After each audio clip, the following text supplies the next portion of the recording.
Bonjour. Tout d'abord, je vous remercie de suivre nos vidéos. C'est grâce à vous que l'on peut continuer à faire ce que l'on fait. Excusez-nous pour la qualité de cette vidéo et son montage pauvre.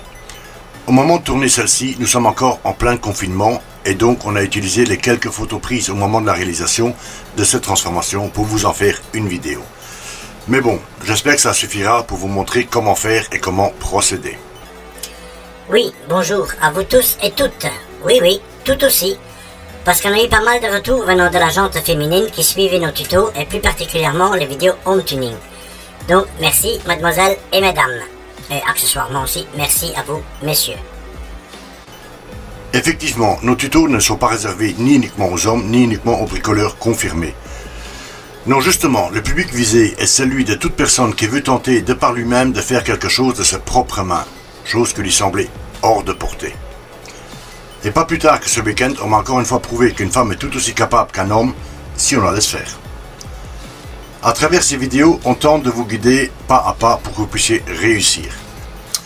Non seulement vous pouvez économiser un paquet d'argent, mais imaginez-vous pouvoir dire « je l'ai fait moi-même, de mes propres mains ». C'est tellement valorisant.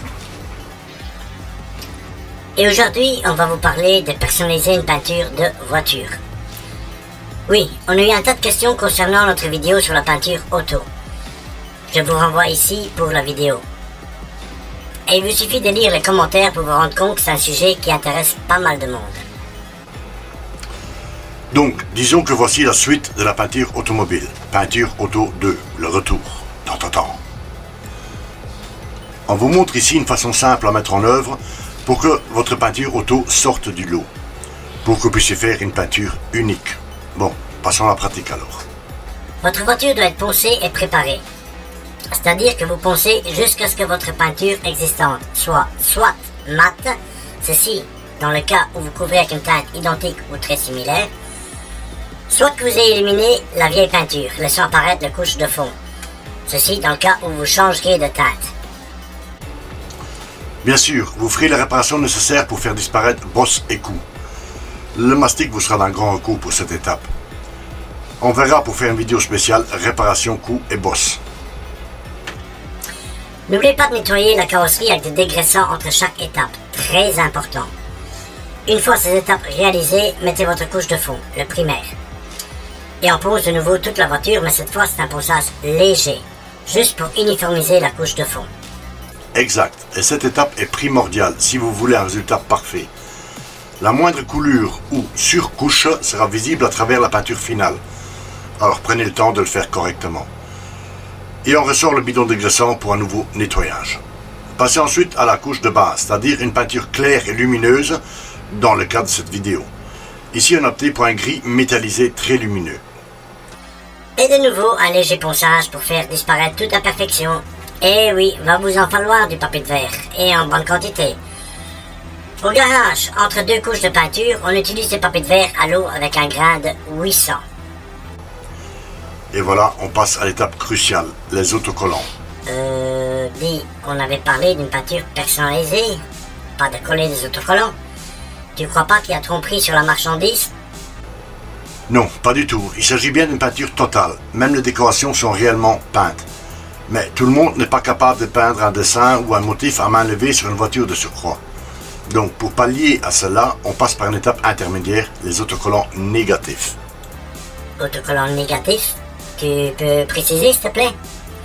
Il s'agit simplement d'un autocollant reprenant le contour extérieur de l'image, donc. L'image en elle-même, c'est-à-dire ce que vous voulez peindre sur la voiture est découpé.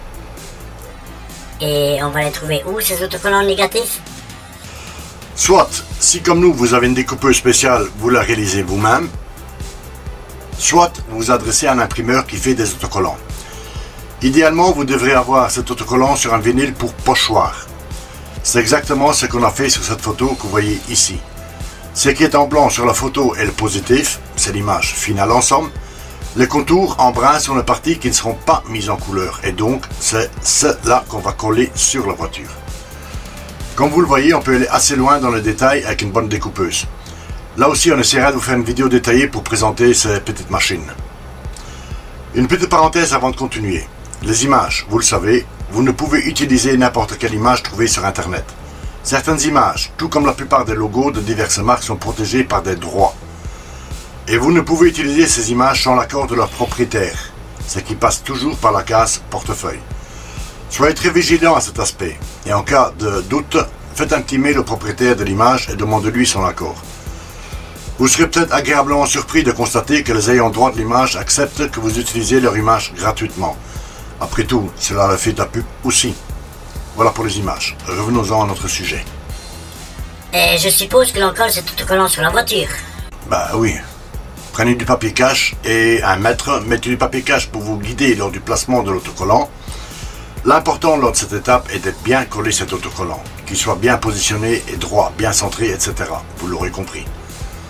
Servez-vous d'une palette en plastique pour bien coller l'autocollant pour faire en sorte de chasser toutes les bulles d'air. Attention, ne vous servez pas d'eau savonneuse pour le placement de ces autocollants. Vous risquez d'avoir des réactions dans la peinture par la suite. Prenez le temps nécessaire pour cette étape. Une fois placé là où vous le désirez, masquez bien autour de votre autocollant. Et puis hop, une couche de peinture noire. Enfin, quand je dis une couche, c'est en fait plusieurs fines couches. Laissez bien sécher la peinture et ôtez le papier cache d'abord. Puis ôtez l'autocollant en lui-même, tout doucement en veillant à ce que la peinture ne parte pas avec. Et vous devrez obtenir ceci. Pas mal, hein? Faites la même chose pour tout le dessin que vous voulez intégrer.